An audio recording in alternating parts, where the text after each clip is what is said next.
What is team collaboration?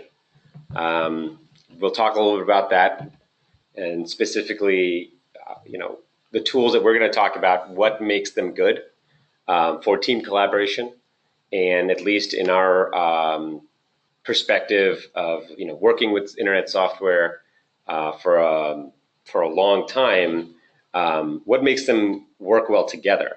Because no one tool does everything perfectly.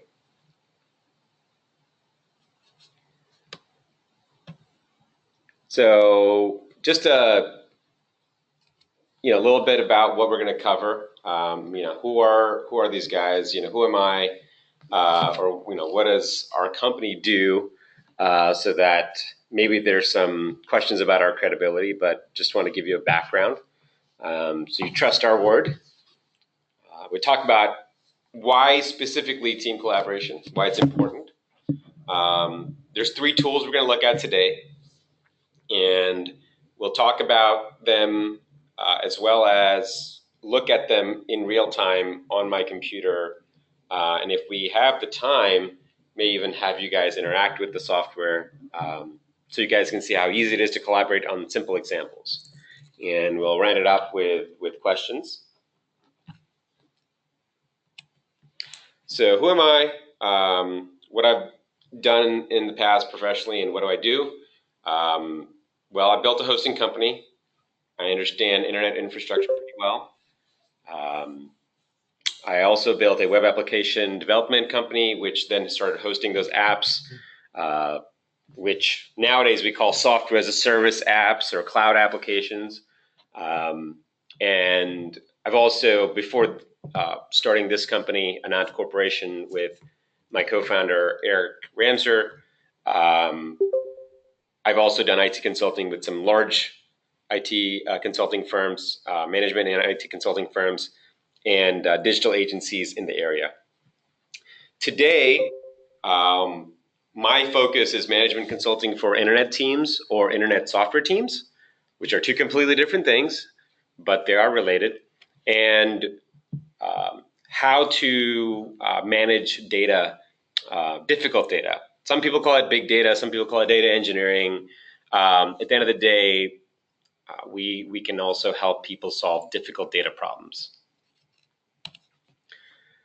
How do we deal with data? We streamline, organize, and unify it, specifically business information. And if you work for any organization that's even larger than 2 people, you understand the problem of collaborating with information from one system to another. Larger organizations that have more than obviously 2 people, they may be using several pieces of software. Eventually, they want to understand what's going on in the company. We can help them do that. So the tools we're going to talk about, Trello, Slack, and Airtable, they are in the realm of what I would call prosumer applications. Professional consumer, meaning you could be a 1-person company and use it for personal effectiveness. You could be an individual and just use it for your own personal goals. But it actually could be used to manage business information well. Collaboration is about working together on business information. There are different types of business information, and internal versus external, meaning how much of this what we're working on is it something that everybody can consume. So it's good to be mindful of security in looking at software. Is the business information strategic, tactical, or operational? That helps us understand if a particular software like Trello is going to be used in one department or another. What is it actually? Is it data? Is it information? Is it knowledge? Again, this is a discussion that's outside the realm of this webinar, but data and knowledge are 2 completely different things. Documents are different than, for example, records, and metrics are different than records. So in today's world, people essentially go through business growth by picking and choosing software that meets their needs, but since they don't think strategically, they end up creating business silos. So one group in sales and marketing may be using Trello, but another group in operations and infrastructure may be using Airtable, and everybody's using Slack, which is fine. But eventually, when companies need to be more efficient, they need to think about the long term. And this is a common theme of a lot of my talks: is how do groups, organizations, teams, businesses go from having business silos to becoming a modular team? Most people actually are in the category of having a lot of applications that are in business silos. So when we evaluate these three tools, I'm going to ask the question, can this work well or play well with other tools so that things are not just siloed? You know, is what I'm doing in Trello going to just stay in Trello, or can it be used to inform other systems? As a company, we've helped people really coordinate the world of online software to help them connect and organize their information. And sometimes it's a process thing, and sometimes it's a technology thing. But if you know, one of the common patterns I've seen, our company has seen, is people have software that they like. One group of people might like Office 365, another group of people might like Google Docs, but they're basically trying to do the same thing. And one of the major pain points is disconnectivity between this software. So that's a major gripe. If a software can't talk to other software, I don't like it. Most people are trying to find information, analyze it, and act. So today's focus is going to be on a class of software which is under the act. You know, use it to collaborate and get stuff done. So why team collaboration? Well, most businesses, actually I would say all businesses, have people hopefully working on set processes. For example, salespeople, their process is to get customers. Finance and accounting people, their process is to get paid and pay the employees and contractors. Service management, their goal is to make sure that client delivery happens consistently. So when people are working, they're constantly communicating with each other. They're constantly sharing information. They're probably organizing information to basically get stuff done. So while people are doing processes to get the work done, it's not that the systems are helping them. It's that the systems must basically conform to the needs of their information. And that's where I think some people get it wrong. They pick the system, they pick the tool first before understanding what their group is doing or what they need to do as a process. And what ends up happening is bad processes get worse by using a pretty good technology. And then everybody blames the technology on what's going on, when the reality is that the process was designed badly.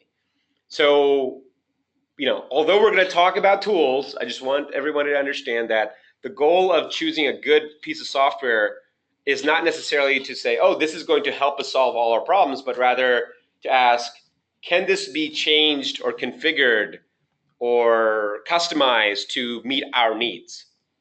And you know, certain software doesn't need to be customized too much because it's really a very specific tactical tool. But businesses are, you know, not one size fits all. Software shouldn't be that way. And that's why the tools we've chosen for this talk are also, they fit in that category. They can be customized extremely well. So, you know, I've actually given a talk before on software immaturity, where people say, I'm going to go make a new operating system, or I'm going to go make a new web server. And, you know, that talk is about really not reinventing the wheel. But as business owners and executive directors and CEOs, when they're starting off, you know, they have a choice to work with somebody or do it themselves to bring up a project management system or to subscribe to one. And, you know, luckily today, there are a lot of open source options out there where they're free and it allows people to download them and upload it to their $5 per month hosting account and install it, and everything's groovy. But the reality is that that's not really useful if it's a small company. That's just one more thing people have to worry about. Even large companies are using online software. They're not hosting it themselves because they don't want to deal with the burden of it. Why is it useful to use Trello.com versus a Trello clone on your own hosting server? We probably host some software on our own, but that's because we make it. That's our business. We make this particular software. We need to host it. We actually also use one software right now called Active Collab. We host it because we used an older version of it, which at that time, they did not have a hosted equivalent. They did not have a software as a service offering. And we're looking to even get that off of our shoulders. But, when it comes to systems and maturity, it's not that, hosting software on your own is a bad thing. It's that you should ask yourself, do I really need to host this software? Is it a critical piece of our infrastructure? Is there a security reason why I absolutely need this thing in-house? And if there is, that's a good enough reason. Like the Department of Defense pretty much wants to host all their software. Government generally wants to do that. So Amazon made a cloud specifically for the government in a separate physical area from their regular cloud. And then the government said, you know what, that's okay. That can work for us. So just keep that in mind. If you're talking to somebody that says, oh, you're paying for CRM or you're paying for Slack, there's a free software called Mattermost. You could run that on your own hardware. Ask yourself, do you want to have one more thing to worry about every week, every day, and pay somebody to manage that for you? You may well want that, but you should really ask that question. So the equivalent of software systems immaturity is, restaurants making their own pots and pans, or restaurants, essentially having a garden in the back. And some do, some bed and breakfast will have their own garden and their own farm. They'll, basically butcher their own cows to make the hamburgers. But, reality is that people don't have, they don't have to do that. And you don't have to like hold the weight of all the software that you need, like Atlas. But I just wanted to get that across because I know people ask that question, can I just get this for free somewhere? And the real reason why you shouldn't think about hosting something yourself is most of this stuff is free already for your basic use. And if you're going to use it as a power user, you're probably making money. So just pay that fee of like $5 a month. It's not that much. To start, Trello. Trello is a tool. I believe I've been using it for 4 years, maybe 5 years, and I've gone on and off of it. And I just don't like introducing software unless I've really mastered it and used it for my own purposes before I even introduce it to our company. I just hate the shiny new tool syndrome. Hey, I found this tool, let's use it. So from personal experience, I love Trello. It's got a great web, desktop, and mobile experience. We'll take a look at it in a second. There's a balance of structure and configuration. So they give you a basic structure where there's this idea of kind of lanes, and there's a card that can move between lanes. Card has labels, and then each card has a description or title. That's what you see. But you can have a whole conversation on that particular card. You can add checklists to that card. You can attach documents or pictures on that card. So once you have your pattern of how you use Trello, you can go to town with it. You can just use that as a template. I love applications that allow you to do that, which is make it do what I want and then reuse it again and again and again. Near real-time updates on all devices. So that means that if my coworker is looking at this screen and I change something, they will see that change almost immediately. Or if we have a TV in our office that's showing the status of a project, and if somebody makes an update, that TV will update immediately. Same thing on the phone. It's really fantastic. If you have it on your phone and you delete a card, it will blink out of existence for everybody else. Not really. It goes into the archive pile, but still. That's pretty cool. Let's see. Free to do most everything. So your free account, you can do a lot. I mean, I know the paid version has a few features which I've actually never looked at because the free version does everything for me personally. I use it for my personal stuff, and our company uses it for a lot of different things.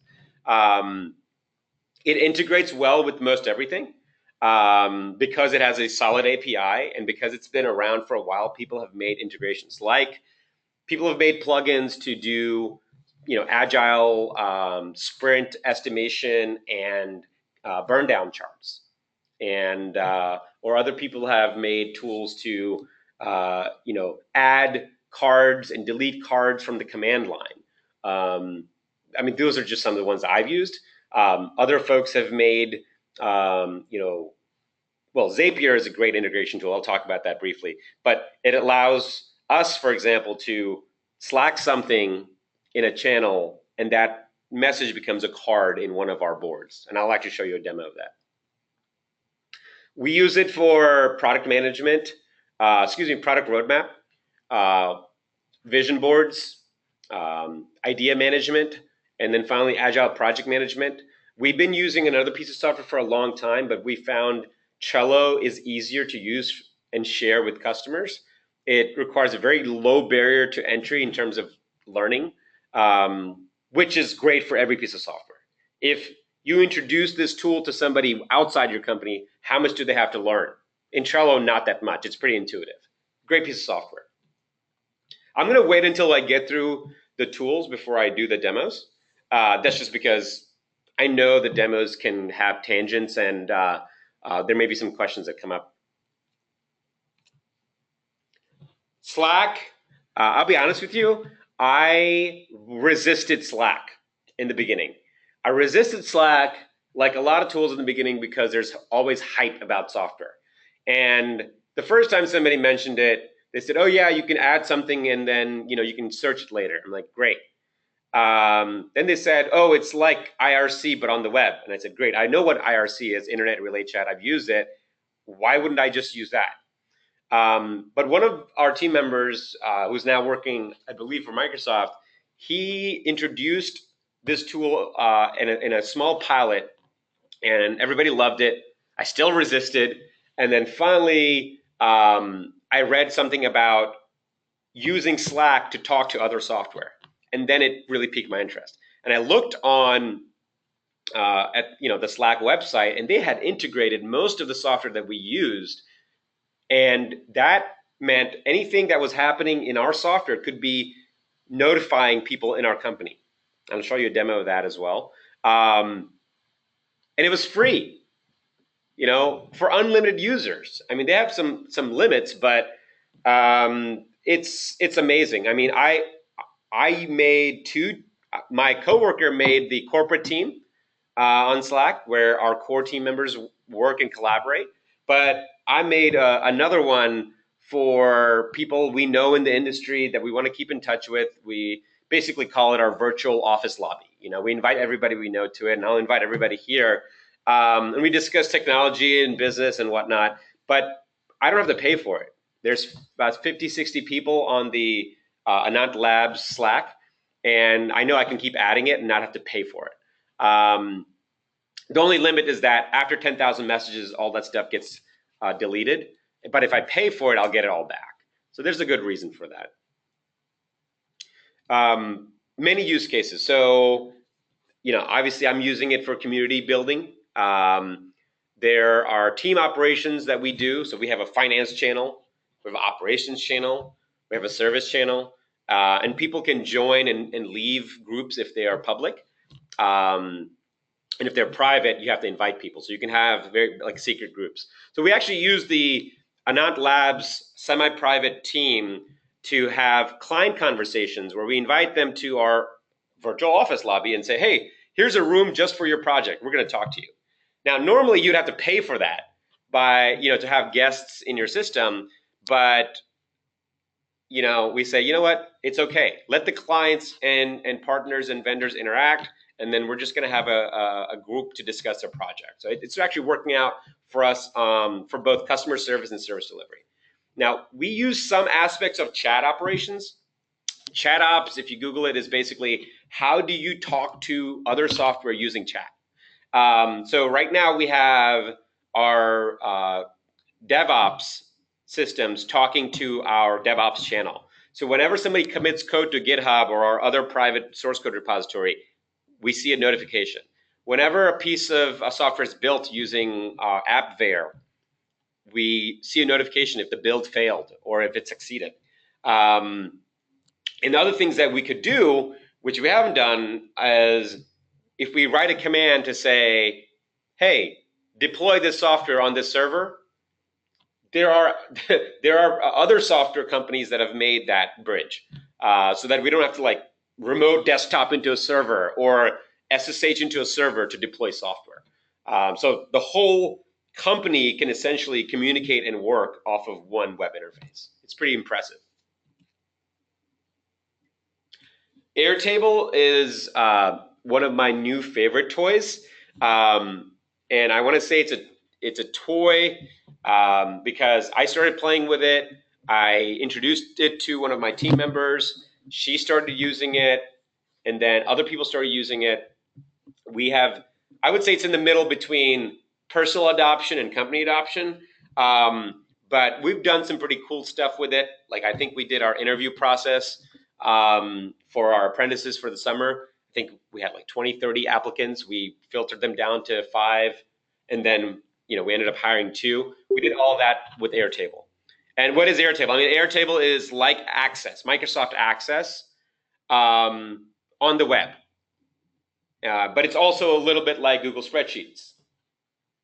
Google Spreadsheets, isn't exactly a database in that it can have named columns, but the way Airtable presents itself and allows people to create forms and views and tables, there's a perfect crossover between spreadsheets and a database.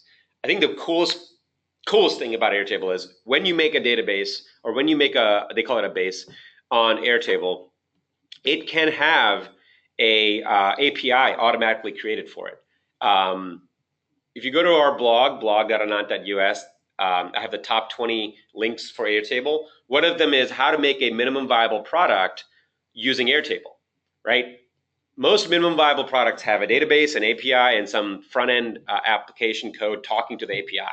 Well, with Airtable, you can create a back end by just designing it with the GUI and then make a front end for it.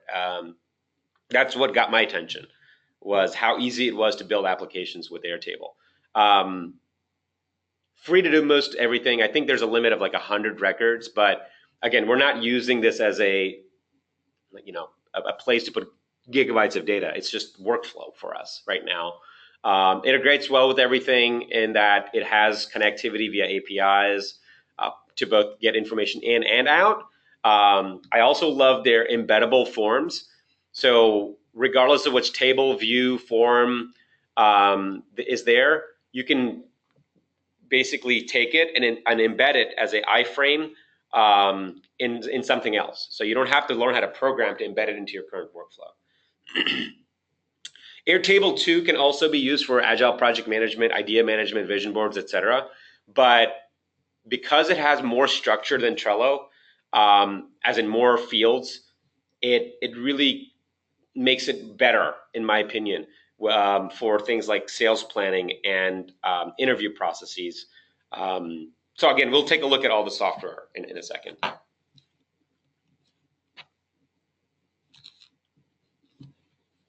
So here's a basic business workflow where these 3 different types of software could be useful.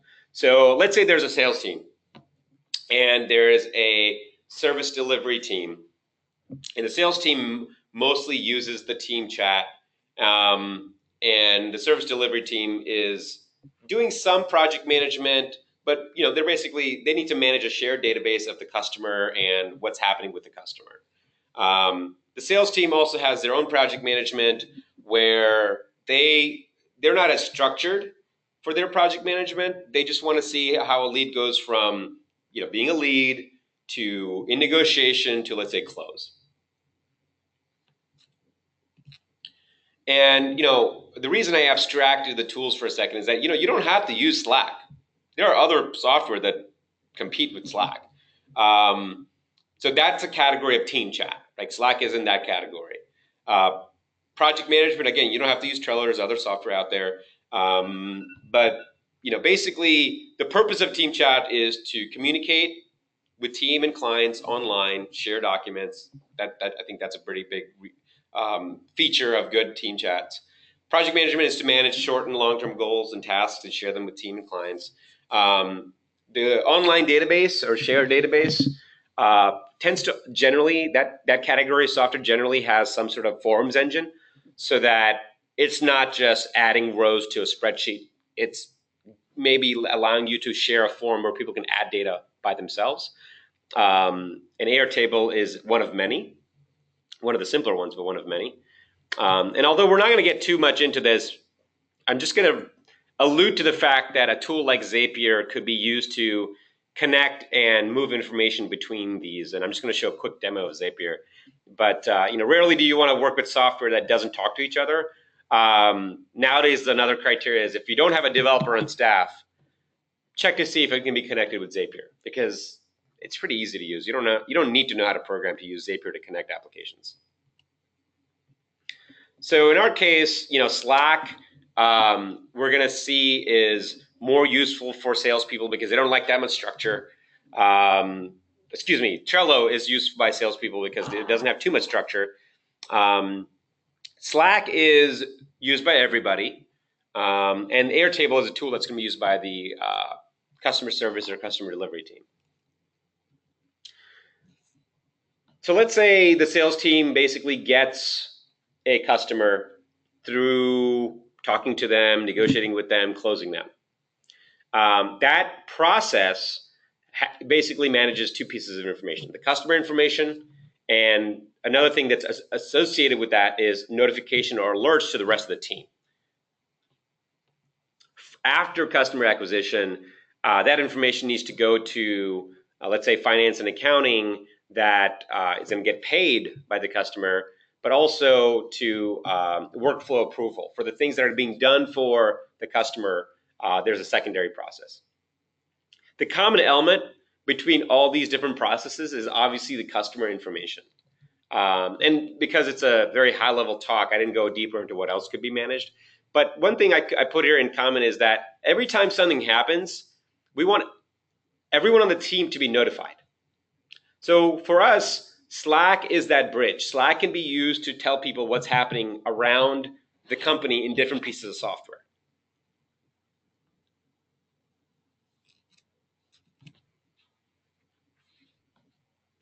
So in our business workflow, there's two pieces of information that we're going to try to collaborate on. So one is customer information. So Trello, Airtable, and Slack could be used to talk about all of that. And notification information. Notification in the sense that when something changed or when something was deleted or added to the software, everybody's notified. And that's going to be primarily in Slack, like I mentioned earlier. So what I've just walked through is how to look at software when you're making business decisions.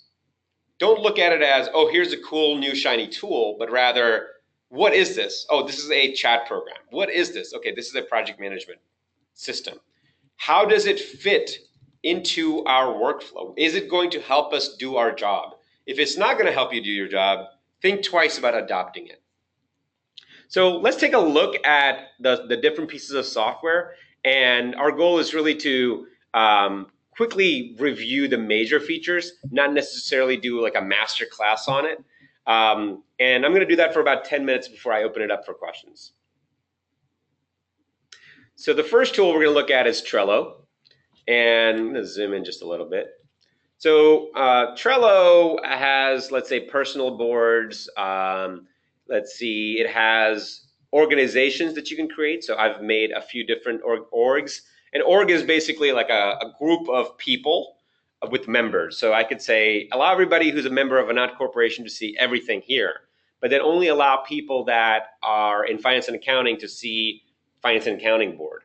There's a couple of boards I can show that wouldn't be violating our non-disclosure. Let's see.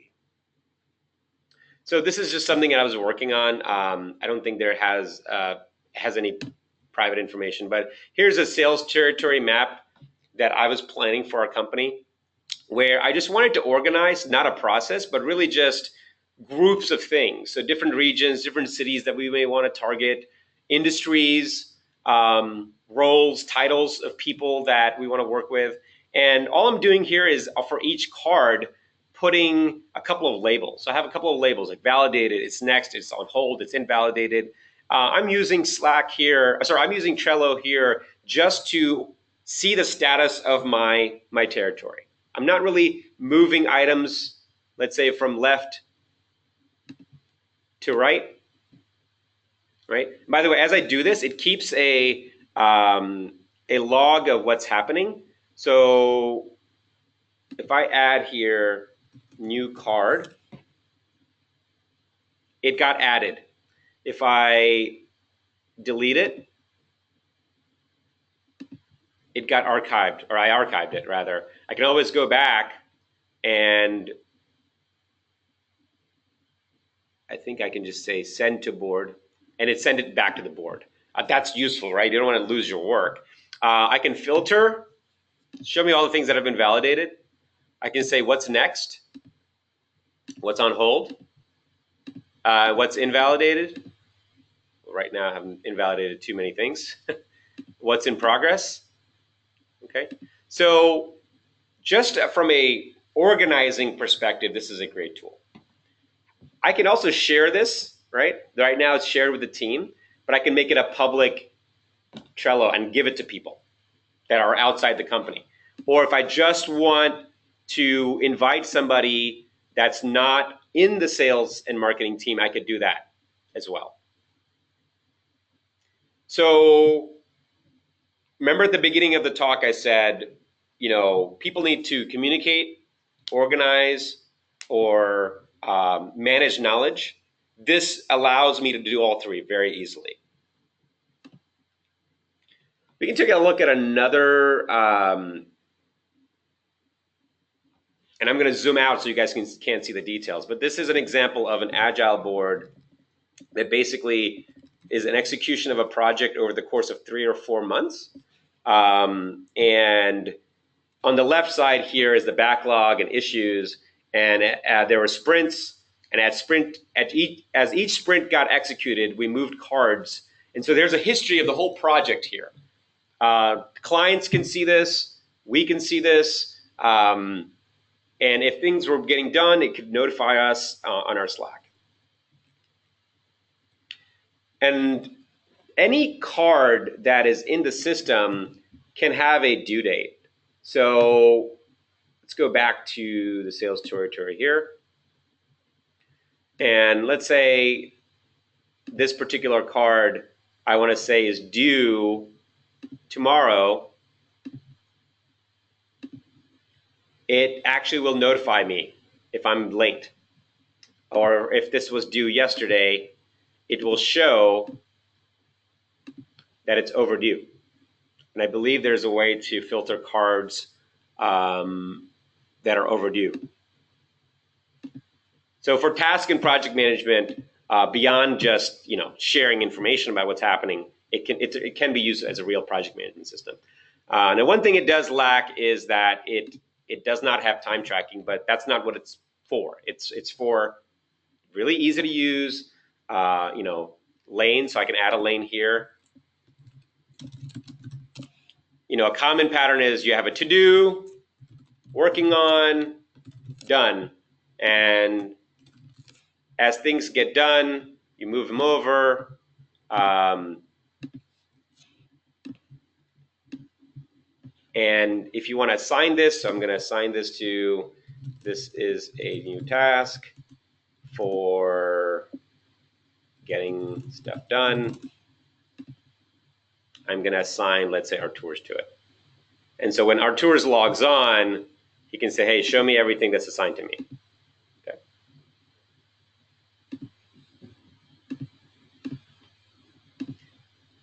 All right, the next tool we're going to take a look at is Slack.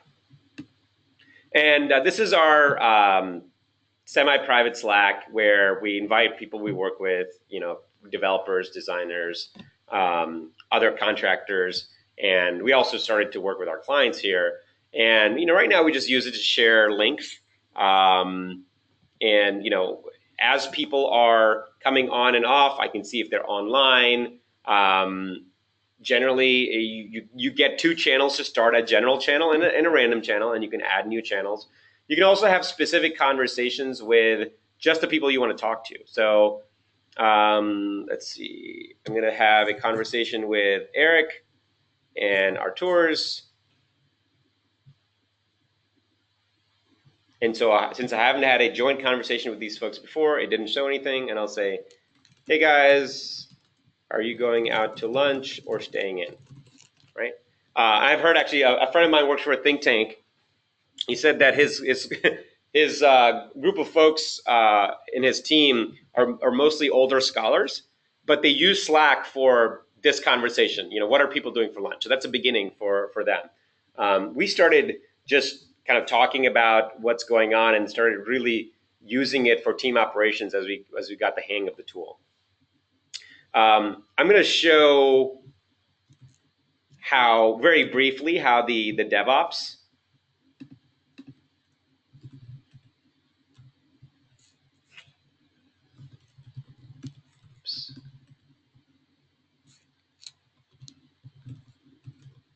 is used in our team.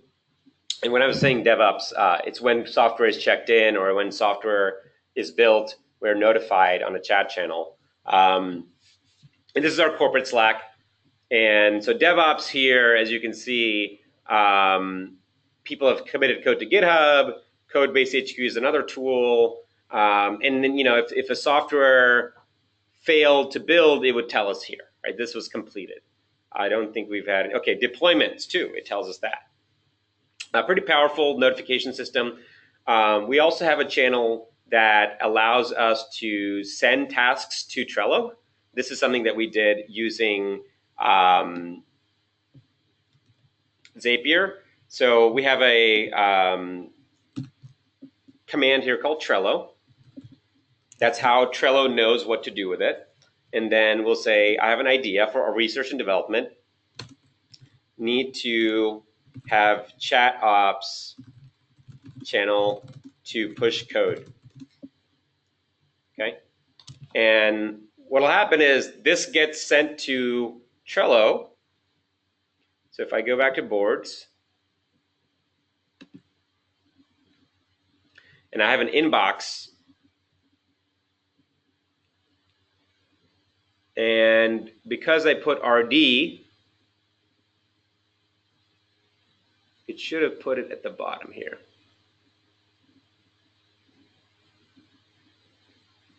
Zapier sometimes takes a second, so I'll wait for this. But that's an example of how we don't have to go to Trello to add something that we have as an idea. So for just idea management, using Trello and Slack together is a great combination. I also like this one integration. It's called Growbot or GrowthBot. And I've installed it. I can talk to this bot, but because I've installed it, everybody in the company in the sales channel can ask these questions too. So for example, what should I blog about? And it gave me ideas for what to blog about. See, pages per visit for google.com. And let's see if that works. Estimated pages per visit for Google is 10. It's pretty good. Pages per visit for Trello.com. So using chat operations, you can do more than just DevOps and push code. You can connect it to knowledge systems. So we haven't really done that. Actually, it's in a backlog for us to integrate Slack with our own enterprise search software. So without even having to leave Slack, somebody could say, hey, what are the documents related to this customer? And it would just list it for them. So Slack is a very powerful tool. If you don't know if you want to use it or not, you can find some amazing Slack teams around the world that are just open. So there's, let's say, DC Tech Slack. It's an open Slack group that you can request an invitation. and you'll get invited. There's about 4,000 people on there, and it's like a continuous networking event. It's a continuous meetup. And you're not limited to obviously DC. You could say, NYC Tech Slack, and you can just request a Slack invitation there. There's many sites now that basically list public Slack channels. So there's slacklist.info and Slowfile, and I think there's another one. But if you are interested in Angular, or if you're interested in product management or startups, there are Slack channels that you can join and just get the feel of it, right? And if you like it, you can use it in your team. For some reason, okay, there we go. So discover Slack community. So mind the product, 7,500 product managers, or people that want to be product managers. Let's see, Tech London, right? You're not in London, but you want to talk to people in London. Easy to do. Last tool we're going to look at is, and we're running a little behind, is Airtable. And Airtable, has so many templates that you can pretty much use it for anything. Their template selection is really impressive. Just so I have filtered the best links regarding Airtable on our blog, and basically, what it is, how Airtable Labs, how Automatic Labs created the perfect agile product management system with Airtable. Smartsheet versus Airtable, that's another tool, a great spreadsheet tool. Let's see, Kanban, how to do Kanban with Airtable. And it just goes on and on. But the Airtable's template gallery is really the place to see what it can do for you. So whether you are managing an art gallery or planning a conference, you can see what Airtable can do. So here's a conference planning template. An example of Airtable is that it allows people to embed. So this is the Airtable embedded in a public website. It's giving me a preview of what this is. But just imagine if you were doing something as a business process to embed this in a portal that your company already uses. And for all intents and purposes, it's like you made your own app for conference planning. There are so these are tables. And these tables have different views. So here's the whole schedule. Then you can create filters and save that as a view. Here's one where it's using the gallery view. That looks pretty, right? This is a structure that you can customize. So each of these records has a name, a location, a description. It has links to other records. So stuff like this you just could not do with Trello. And you can add files, and you can organize your data like this, right? Like a spreadsheet, but then view it in this gallery view. Really cool. Let's see, sales. Let's take a look at the sales pipeline. So here's one where there's two tables here, deals and reps. So reps is kind of a lookup table. And it shows, actually it's more than a lookup table. It actually shows per person which deals they're on, what their quota is, what percentage of their quota. So this is a formula being calculated on the fly. And it's this perfect combination of a spreadsheet and a database that really makes it on my kind of top. This is a read only, right? This is not my base, so I can't really copy and paste and edit software. But I was basically trying to copy and paste it, and it said, hey, you can't paste it in here. But you can do copy and paste operations here. So I'm actually going to go back to my own Airtables and show you. So real world example for us is, again, territory planning, sales territory planning. I took the sales pipeline to Airtable and I customized it for what I needed. So I needed to have different routes, segments. So I can look at all of the deals and the segments they're in. This is basically dummy data. I can look at it as a Kanban board. And let's say if I move this from Internet from discovery to validated, I can do what I was doing in Trello, but I have some structure to it. I have some values that that I need to have for every record. That's, I think, I think Trello still has an amazing ecosystem. It has an amazing usability, but Airtable allows me to do so much more that's critical. Let's see, plays, and then if I look at different industries, I imported this with a CSV. And everything is related. So, for example, here's a region, who's the owner, what's the parent region, and I can use that parent region thing to do some drill downs. So I can say, show me all the people working under North America, show me all the people working under the US region.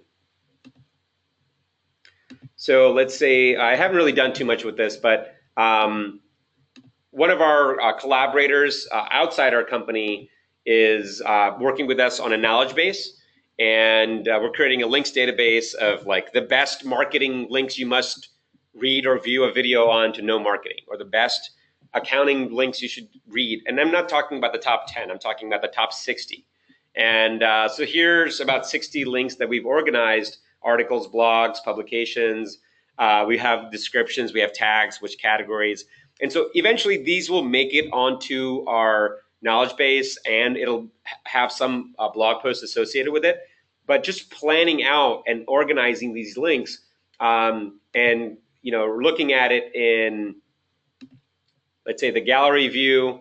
I'm not really too pretty because we don't have pictures. But then I could also have a form that I can embed in our portal to say, hey, if you have a link that's associated with marketing or whatnot, you can go ahead and just add it here. So I don't have to necessarily give access to the whole form to somebody else. The whole base to somebody else. I can just give access to the form.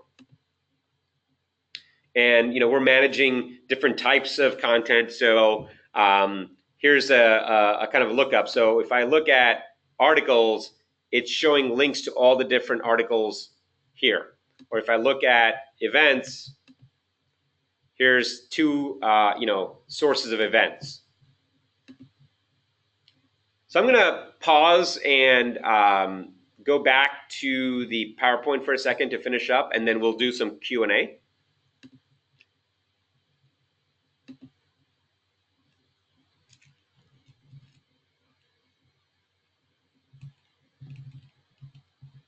So just to recap, what our company does well is streamline, organize, and unify business information by not reinventing the wheel. That's one of our major mantras. Don't reinvent the wheel. If there's a piece of software that does something, use it, connect it. Trello, Airtable, Slack, really great tools. Don't need to make a new one, just use it. We work with our clients in kickstarts, which is in-person 2 to 3 day workshops where we just help people, we train people, we show stuff, we prototype things, and then we are a subscription company where, on an ongoing basis, blocks of hours per month, we can help people manage their systems, maintain software, or help them with stuff like Salesforce or Zoho at a higher level. So, their support, Salesforce and Zoho support, or even Airtable support may not cut it for you.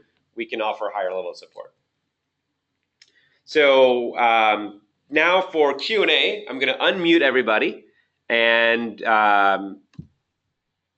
we have about 5 minutes, but we'll go over to 10:40 if we need to. All right. Any questions?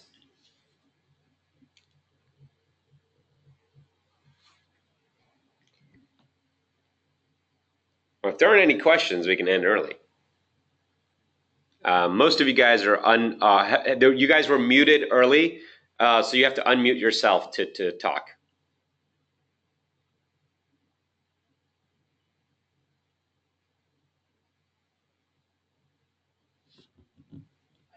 Hi. Arndt, how is Trello a more advantageous system than Airtable, or vice versa? Because to me, it seems like they're both kind of the same thing. So if I understand correctly, you said how is Trello a better project management software than Airtable? Was that the question? Sorry, I didn't. Something along those lines. It just seems to me at the first glance that Trello and Airtable are almost the same thing. Oh, that's a great question. So you can do what Trello does in Airtable, but you can't do what Airtable does in Trello. So an example is if I go to Airtable, right here I'm managing, a bunch of links, and I have a form to allow people to add links to that database. Okay. Now in that link, I have a type of what type of article is it, and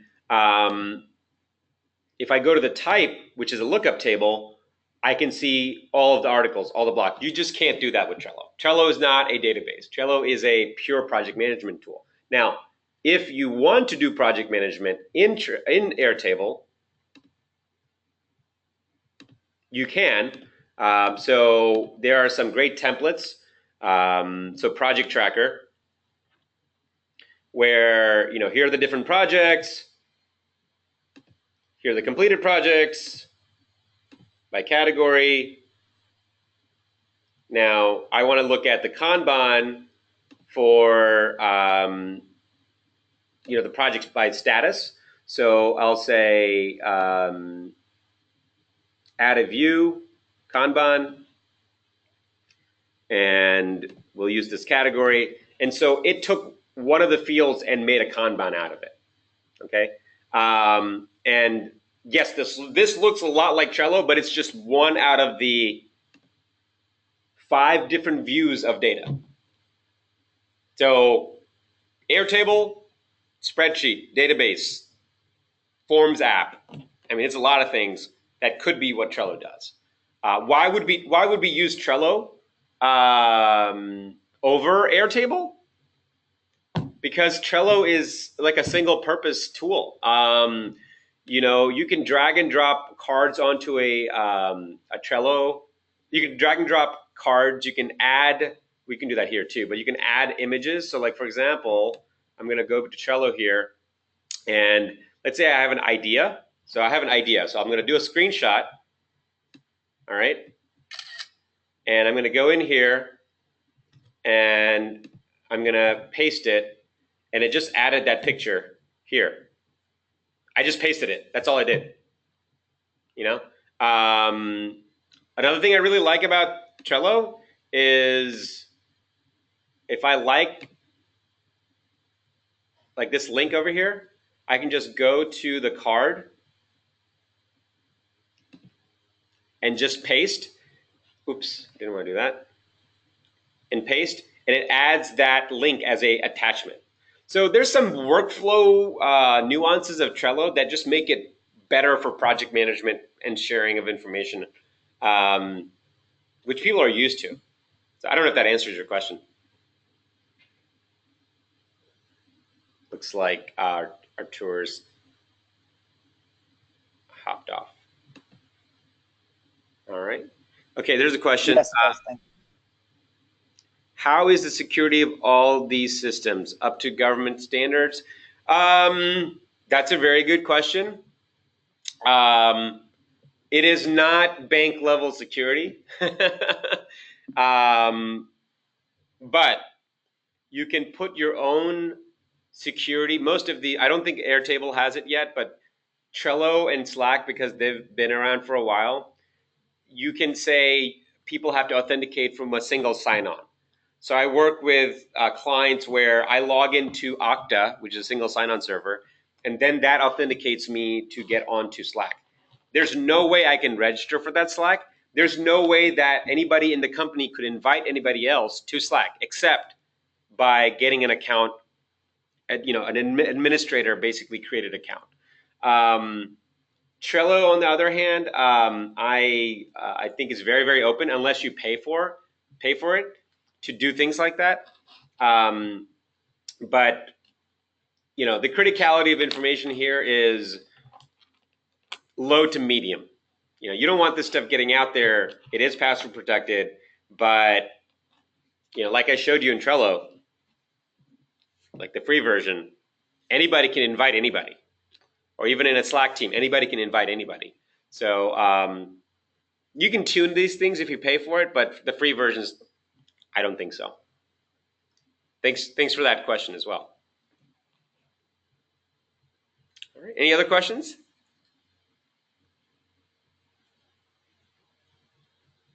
All right. So thank you so much for hopping on board on a Friday morning. As I mentioned, this recording will be either uploaded in whole or in parts. If you have other questions, feel free to email solutions@anant.us or give us a call. We're here to answer your questions, and I'd love to talk with anybody. Our team loves to give in-person presentations to do roadmaps for people about how they could use internet software or data engineering, and it's free. We just like meeting people and talking about software. So if you're interested in talking more about these things at your team, or want to do a quick half an hour training on something, feel free to let us know. Thanks so much, guys. Have a wonderful weekend, Memorial Day weekend, and we'll see you at the next webinar or the next in-person meetup. Have a good one. Bye-bye.